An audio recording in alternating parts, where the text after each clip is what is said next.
split squat isometric. So if I turn to the side view here and I have my left leg forward, we're essentially getting set up like we're gonna do a split squat. When I come down, this is gonna vary for everybody, so look at your programming.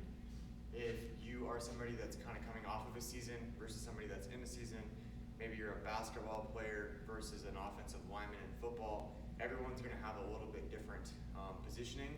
And typically what we try to do is pay attention to the stress that's being placed on the body if you're in or out of a sport, how far into the season you are if you're in a sport, how far in the off season you are if you're out of the sport. All those variables matter.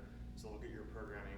We're trying to mimic joint angles for those particular things. So if I'm like a jumper, like a volleyball, basketball type of a sport, I'm gonna try to mimic those jump angles a little bit more. And a lot of times what we'll see is people doing split squats in a really, really deep position.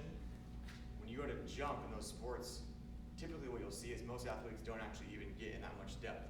So if I'm doing a split squat that's focused on basketball, maybe what I'm gonna do is I'm gonna stop when my knee and my thigh are at a 90-degree angle relative to each other, right?